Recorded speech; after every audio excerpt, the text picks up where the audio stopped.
Bubbles says, I'm so bad at painting, I'm trying hard, but I think there's a wall I can't breach. So help us out. Like, Bubbles, you're welcome at the right place because we will help you no matter where you're at.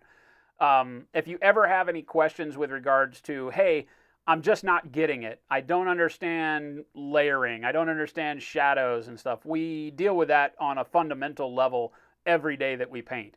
We do some advanced stuff or what appears to be more advanced stuff, but inside of all the advanced techniques that we do are the basics, period. And so I can always focus on the basics for you. So never feel like you are, or hopefully we can get you over feeling like you're up against a wall, right? As long as there's some key fundamentals for any type of art, and for painting we always talk about it and knock it down to the base level, is that the right amount of color in the right spot is the key to success. And that's really just saying, in simplified terms, stay in the lines. If you can paint inside the lines and we can get your consistency of paint correct so it's not super thick, because when your paint's real thick you see your brush strokes and it looks weird, it gives it a texture that you don't like. So if we can get you thinning your paints correctly and then putting the paint in the right place, staying within the lines, boom, you're off and running, and you have right there the tools to do everything. It's that simple. Now, that's glossing over the fact that there are very difficult techniques that cause you to have to use the right amount of paint in the right place, and the right place has to be shared with another right amount of paint. You can escalate into very difficult things, but at its fundamental level, right amount of paint, right place, done, and we can make you spectacular to where you're really, really having fun painting and really enjoying your models for sure. You try highlighting but just looks goofy. You like the lines are way too thick. Yeah, and that's usually what happens. Like when you're doing edge highlighting is, like when we're doing edge highlighting here, you can find that edge is highlighted, but you don't get the sense of a line of paint necessarily, right? Same on these. And a lot of times the issue is that you go from like a dark base color to a bright color too quickly, right? And you get that chunky contrast. It doesn't even mean that your line is very thick, physically thick, but because you have a really dark color and then a bright line. Let's see if we can find a model.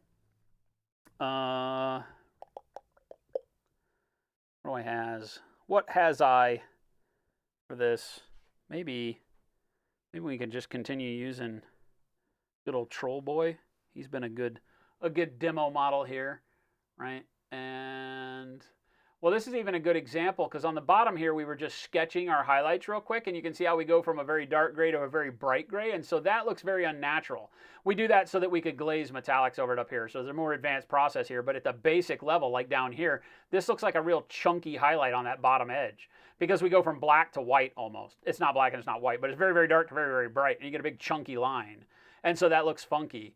Right? Whereas something like this edge here is done more in tune with, okay, well, I just want a very thin edge highlight. So sometimes you can overcome it, but also understand that this very thin edge highlight sits next to a brighter gray and then the dark gray. So I've got three colors: dark gray, mid gray, brightness. Here I just have darkness and brightness, and you can see how different those look. Right? Even this side with the dark gray, bright gray, or dark gray, mid gray, bright gray around those holes looks better than this side over here where I've got the big chunky highlight that almost gets rid of the light gray and sits next to the dark. So, you're always fighting that issue.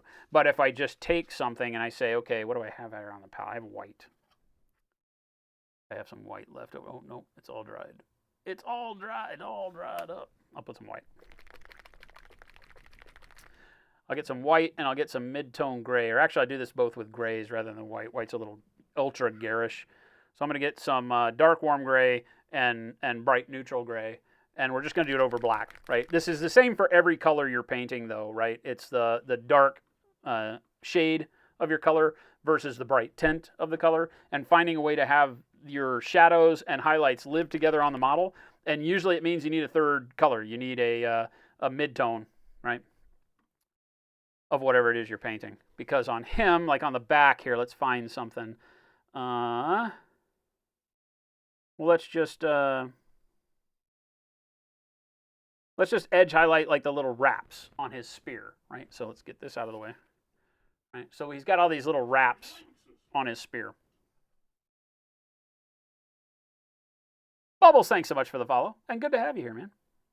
So if I just take, right now it's just black primer, right? So if I just take my bright neutral gray and I say, I just want to highlight these, even if I'm delicate with it, right? If I come in here and just find a way to grab the edges of these straps, using the side of the tip of the brush. I'm not trying to draw them directly on with like a pencil.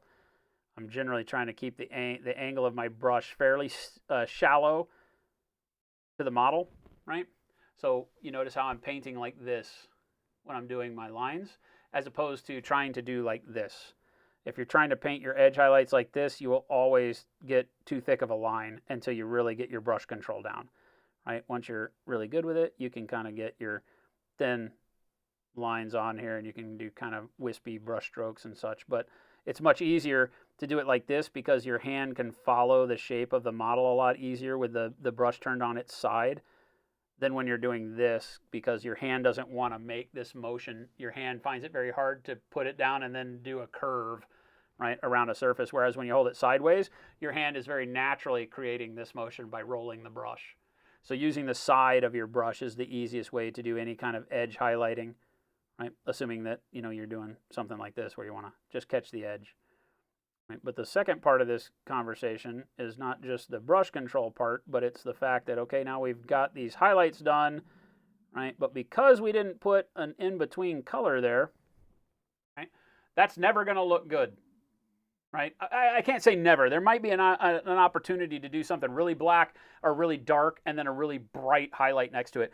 But the brain is having a hard time distinguishing what's going on because of the garishness, just, of the contrast here.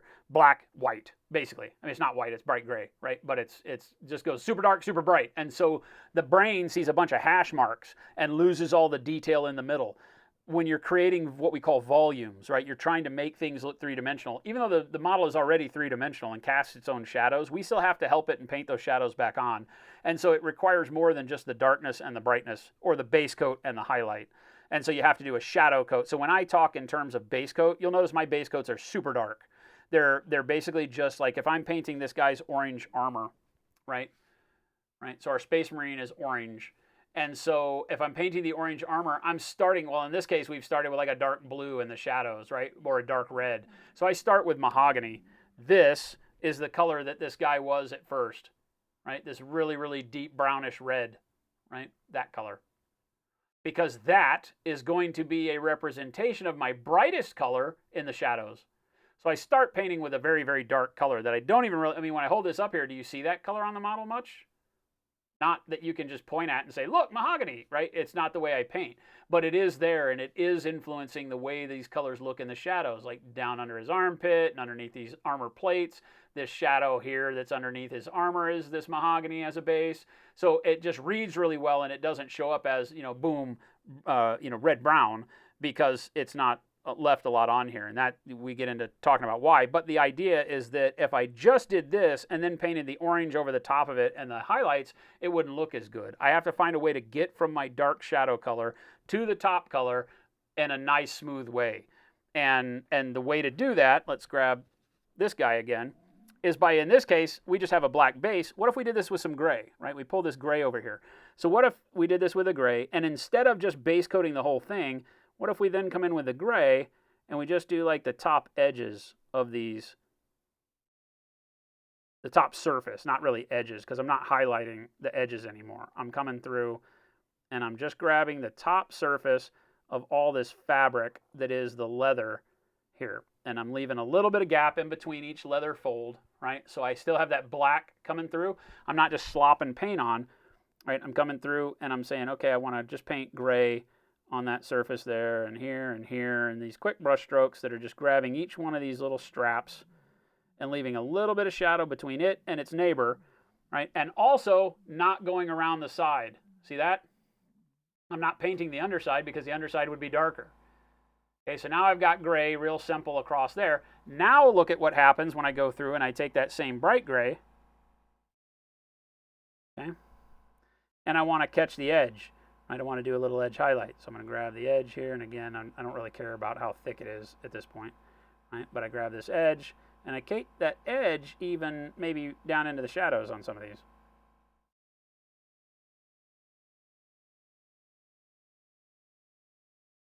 And there is, I mean, I'm not going to lie, there's some hand control here, right? There's the ability to keep your hands steady, move the paint where you want it to go. Keep that you do want the paint line to be as thin as you possibly can, but, You'll learn that, right? That's just practice. Notice how also I don't ever trace the entire line. I'm just doing very small, quick highlights. You can get in here, right? Something like that. And look at how much different this is, super quick, versus the black with the bright highlight. And I know that you're probably not painting like I was here with black and then immediately into bright white, but the concept is the same no matter the color. If I just take blue, right? So if I just paint a model blue armor for ultramarines, right? And then I go with, say, gray blue, a really bright blue as a highlight, this will suffer the same problem that I just showed you with going from black to bright, right? You need to find the color in between. And most of the time it's as simple as just taking the color that you want for the armor. Say your ultramarine wants to be blue and this wants to be the highlight, then just mix it and you get a color in between. If you have that color that's in between, boom, then you can just buy it, like sky blue. Right? These are all of our paints. If you're new here, we make these paints. So they're called Pro Acryl, and you can find them by hitting exclamation point store. But if you go blue, sky blue, gray blue, this now creates this for you, right? It creates the difference that you get when there's a dark shadow, a mid-tone, and then that highlight doesn't sit right next to a big block of shadow. And so now the brain can distinguish the shape of this model again. And it moves away from it being just a bunch of white lines on a black background, and now you can see that this is a cylinder and that those are leather straps or something wrapped around, right? So that's just a very simple way of making sure that you're attacking color correctly. You're never going too bright next to too dark unless it's an intent that you have to create a specific effect. Sometimes we do, but in most cases you want to take a more gradual approach to finding your highlight color, and then that'll solve 9 out of 10 of your problems with highlighting. And like I said, the rest are generally based around just getting your hand control down to a point where you can pull that line and have it be, it doesn't have to be perfectly consistent, but that it's not super thick, right?